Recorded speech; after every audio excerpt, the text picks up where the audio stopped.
Sobrang lakas ng, ng Deus Bolt early game, especially with ng, I'd say, Dominance Ice. Oo. Kasi parang hindi ganun kataas yung value ng Corrosion Sight. Deus Bolt dapat ang lamang pero napaaga ang pag-ikot ng Fireflux Esports in the XP lane. Made the fuse kit, boss. Oh, tsaka pag Uranus ka, ayaw mo na Ayaw mo mamatay. nabibigyan ka. Yes, ayaw mo na mamatay early game. Lalo, yung mga kalaban mo ay may decent na damage. Actually, sobrang curious talaga ako kung anong magiging first item dito ni Alien. Kasi malaki yung factor ng paglabas ng first damage that they have from the Nolan. Pero in terms of yung mga pagtalon-talon, ay lalamang ang Fireflux Esports. Oo, positioning pa lang. Pero may kita natin dito, Apex 47. Kamuti ka mamatay, pero yun, makukuha pa rin. Sunset! Isawa at sa may bandang likod, mamatay na rin si Sunset Lover. TNC pa rin ang makakakuha dito ng pagong. Habang aalis na lang muna, Kid Bomba, papasok doon at mapapatay niya. Si Alien napadaan Ito lang, na yung Uranus. nadamay pa. Yan na yung Uranus. Sabi ni Kid Bomba, okay, Uranus na ako, guys. Ang magandang sagot kay asawa na Times Journey na agad. Pero mararamdaman natin na mukhang gagawa ng play dito sa may top lane. Ginamit na rin dito ang implosion. Napakaganda setup play. Enough bang damage nila. Makakatakas pa rin si Carby. Bitin! At si Sawa nga lang dito ang mapapatay. Hahabulin ba si Carby? Makakatakas. Wow, kaduluduluhan ng implosion at hindi pa siya natamaan ng Torre doon, men. Ganon kaganda yung naging angulo ni Apex 47 in that entire setup. Deus Bolt, dedepensa na muna sa kanilang gold lane. Ito yung kinagandaan sa lineup ng Fireflux Esports. No? Again, yung pang-overload nila with the jump of the spatial migration and yung implosion ni Tigreal. Kaya na lang i-bait yung Times Journey and of course, pati na rin yung Netherrealm. And ang concern na lang dito is if sa early game, yes, makunat siya. Pero pagdating ng late game, ang nagmamatan lang dito is if kaya niyang i-sustain yung damage output na ibabato ng Fireflux. Mga ngat-ngat sa may top lane si Kuya Sunshine. Oh, napakaganda ng pag-dive ng Deus Bolt doon. Grabe At si naman. Sunset Lover, hinahabol si TNZ.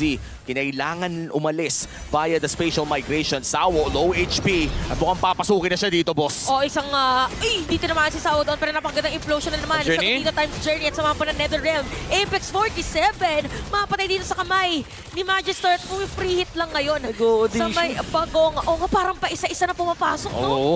Nag-audition yung Fireflux. Sunset Lover. Oh! Wala nang Netherrealm, tapos may nakap pa kay Magister. At kinailangan na ata niyang umalis. Carvey, already low HP, tututok na lang ng baril. Okay ba? Itutuloy pa rin dito yung Lord at sa may bottom lane natin si Kid Bomba. Paikot-ikot lang doon kay Alien and TNZ will secure that turtle. So mamaya pag nakita natin dito yung XP laners, Oras na pwedeng sila yung mag-pull ng trigger.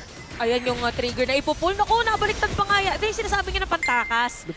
Innately. Magpe-play-by-play ba ako? Hindi kasi kagaya niyan. Oh, Sawo. Si Sawo. Sawo, hindi ko na. Tapos tatalonin Oh, pa di niya na. na-retry. At makakasalubong pa nga dito, Sunset Lover. Halos wala nang buhay. Pero Oh. mababaliktad pa. Dito si TNZ. Kamunti ka na nakapag-cash out. implosion. Ay, hindi pa tapos. Hindi pa tapos. Mapatay din si Carby. Sa kamay naman. Isa pa, isa pa. Si Sunshine. Isa pa. Pero hindi naman. Makakataka si Sawo. Deus Bolt, apart from not having catch, medyo wala rin sila masyadong depensa the moment na mapop na yung dalawang Aray. ultimate. At ang sakit-sakit na nga ni Rosa dito. Hindi pa nga late game to, 8 minutes pa lang ganyan nakasakit. Inuna pala niya, inuna niya yung Lightning Truncheon bago nag-Enchanted Talisman kasi ngayon pala may build. Pero may kita natin ngayon Fireflux Esports, nakuha na nga nila yung pagong at even the middle lane. At saktong-sakto si Kid Bomba matatalanan pero sabi, Uranus nga pala to, medyo makunat, wag na lang. Ay, bottom lane pala rather. Nagamit na yung Times Journey, nagamit din dito yung paggamit ng implosion. So for the side of Deus Bolt, parang nagtitipon-tipon. Ang Deus Bolt sa baba para protektahan ang kanilang tore. Ngayon si Kid Bomba nasa gitna ng apat. Oo, apat nga talaga yung makikita niya doon. Pero hindi rin naman ang apat na players ng Deus Bolt. Ang pinaka-importante para sa kanila is madepensahan yung Torre sa may bottom lane. At successfully makukuha naman yon ng Deus Bolt. But for Fireflux Esports, Dito nagamit na rin yung Cotterate Inferno. nagkagamitan na ng pares na ultimate. So, pero nga, Magister! Magister biglang lumiko. Yung gustong gawin na play ng Fireflux Esports at medyo nalambot doon ang mga players ng Devo. Pero itutuloy pa rin ang Lord Objective.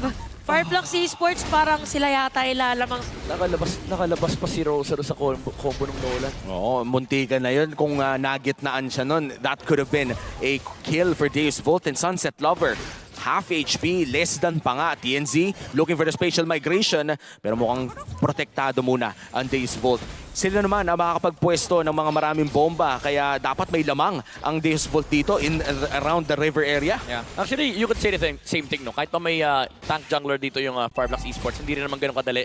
Dikitan yung Lord kasi may Uranus na nagpapatong ng Ionic Edge. Tapos may bomba ka pa kailangang isipin. Kaya medyo awkward din yung Lord dance for both sides. Oh, implosion! Implosion, tapos ginamit ng flicker dito para mag-times a journey. Kaya naman, mukhang outside pa nga ng Devo ang gagawa ng play. Patay na rin dito si Alien. Kid Bomba! At si King Bomba, makakatakas pa. TNC!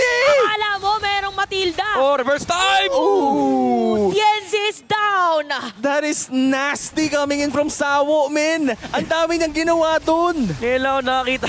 Well, matagal na natin nakikita to, pero nakakamiss na makita yung nagpipiliker na itlog. Yung tumatalo na itlog with the time's journey, kala mo magsisit eh. Pero hindi. Tinanggal niya lang yung implosion and naramdaman natin yung kunat. Yung side lang din naman siya, isa lang siyang hamak na thumbs laban sa apat na heroes ng Deus Vult. TNC dong! Ooh, buhay pa rin. Umabot pa! Magister! Oo, sakto dito si TNC ang tatargetin nila. At patay na nga dito sa kamay ni Sunset Lover. Hindi na nila mapigilan tuwing papasok yung Fireflux Esports. Ang daming reply ng Deus Vult. Hindi lang pala malab... Ni Aegis 47. Magister looking for one, Rosa! Ay, si Rosa dito, kamuntikan na. Dahil dyan, nagagamitin na niya yung Astral Echo at look at Carby. Tore lang ang kanya kukuhanin. Napakabilis ng combo doon. Medyo napaangat lang ng konti or maganda rin yung sidestep. Okay. Napagit na siya rito. Force out the ultimate. This is big for Deus Vult. Oh, nakikita natin ngayon si Sunshine nakamangla din Nilaban niya, nilaban niya. Si Sunset Lover yata yung target nila. Pero makikita natin ngayon na si Magister Netherrealm. papasok din. Ginamit na. Alien is down. Tapos mukhang may tatalon pa nga dito si Sawo yun. Meron Netherrealm na pagbitaw dito Sawo! sa side ng Deus Vult. And si Apex 47 medyo nasasaktan. Pero buhay pa rin. Ibang mga players dito ng Fireflux. Ang daming battle spell na nagamit doon. Carvey still has the flicker. Kid Bomba with the Fury. TNC ngayon kailangan mag-regen dahil agad-agaran siyang sasagutin ng bombang bata. Oh, si Kid Bomba, pag tinranslate natin dito sa ating laban, ba't Deus Vult, talagang dumedire-diretso lang sila. Grabe yung Uranus. Grabe si Kid Bomba. Ayaw talagang tigilan si TNC at tatangkihin din niya si Sunshine. Sunset Lover, mukhang nabalik. Carvey, delikado si TNC. Kinailangan mag-spatial migration pero delikado rin ata si Kid Bomba. Ay hindi, sila ang delikado kay Kid Bomba. Nawalan pa nga ng immortality dito si Sunshine. At look at Kid Bomba, ginamitan pa dito Implosion, ng ultimate. pinurify! Napakadami ng ginagamit ng mga skills sa kanya. Time Habang journey! kinuha makakampi niya. Dito yung Lord and look at that Oh Sunshine. my Mapapatay goodness! pa.